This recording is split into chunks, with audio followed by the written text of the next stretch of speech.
Hello, this is Hazel Jane. Welcome back to my tarot channel, and today is the first in what is going to be a series of videos on my tarot journal.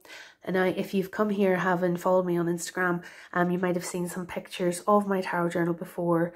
I've received quite a few questions about my tarot journal and my process, and I thought a few videos on YouTube might be a good way of answering those questions. So I have been asked recently about what notebook I have used to create my tarot journal.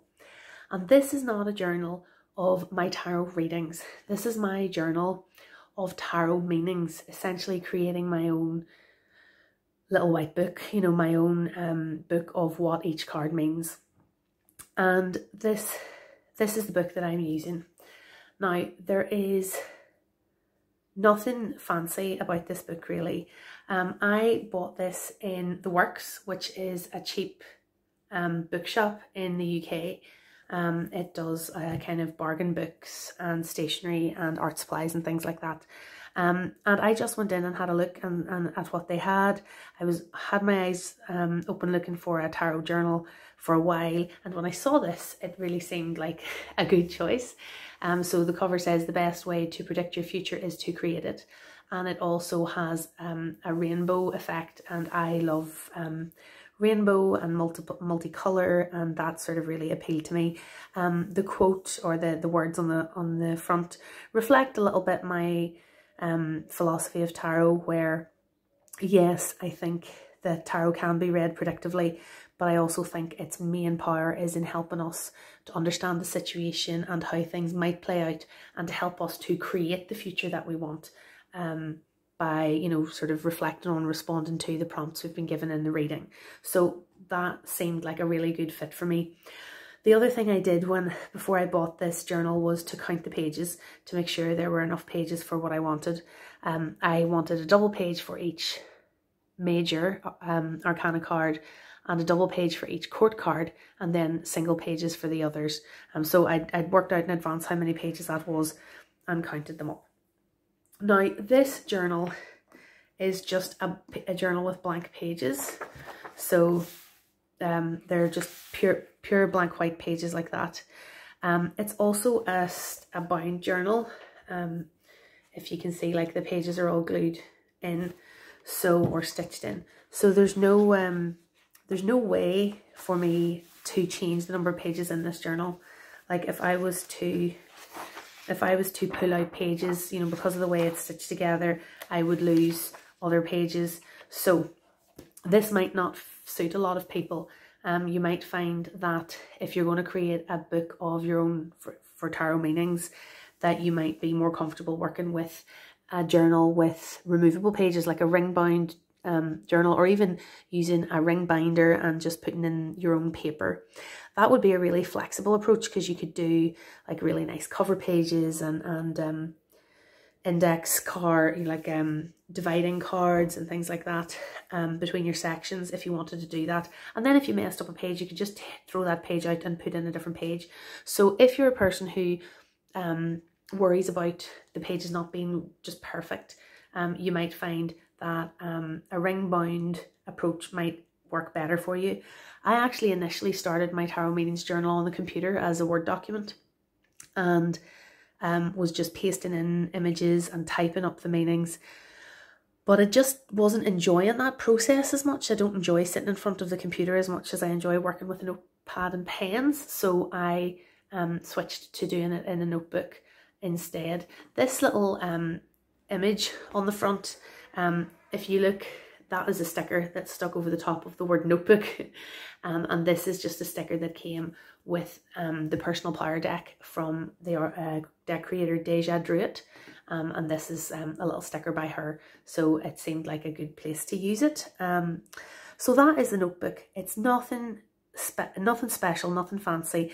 I know, like, people use like different types of notebooks, like for example, there's a Christmas market comes here, and there's a stall there that sells these beautiful big leather bound notebooks with the kind of parchment pages, and they maybe have like 3-dimensional leather art on the cover, and they're really, really amazing looking and would be great, you know, for a book of shadows, or you know, if you wanted to create your own tarot journal in that way, you know, it might seem like a really special thing.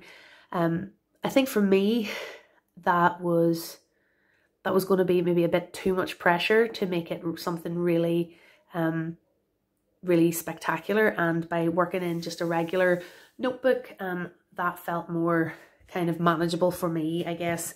And the other disadvantage to working with this type of notebook is that you can see already I've been gluing things onto these pages, and you can see already that it's starting to get thicker.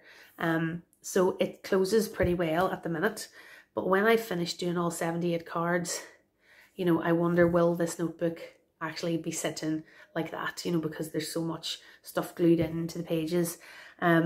So that's another disadvantage of getting a hard bound book. You know, if you're working with loose leaf pages in a binder, you wouldn't have to worry about that. But as it is, it seems to be working out okay. So I'm just going to keep working with the hardbound book. I'm committed now, because I've done quite a few pages.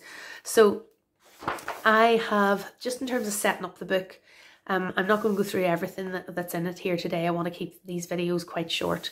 But as you can see, I've just used stickers there to spell out contents, and I'm planning to put in a full contents on this page, which will probably be double columns of text.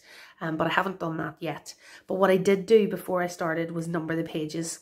So you can see I've done that down here in the bottom corner, and I went through and I numbered. So there's 2, 3, and so on. And I just kept going and numbered every single page the whole way through the journal. So that way I knew exactly how many pages I had to work with. And then I also went through with a pencil, and in the top corner of each page, I wrote with a pencil what the page was going to be for. So you can see there that page has been designated for the Tarot 7s.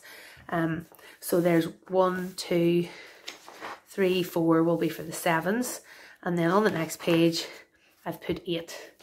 So that's for my Tarot 8s. 1, 2, 3, 4. So these pages obviously haven't been done yet.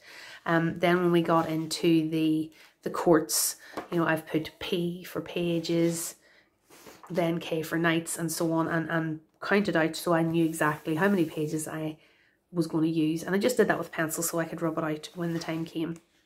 And so I have the court cards at the back. So I've organized it not by suit, but by numbers. So we've got the major arcana first, then the 1s, the 2s, 3s, 4s, and so on, and then the pages, knights, queens, and kings. And that's just the way I preferred to organize it. Somebody else might prefer to do 1 to 10 and then the court for each suit together.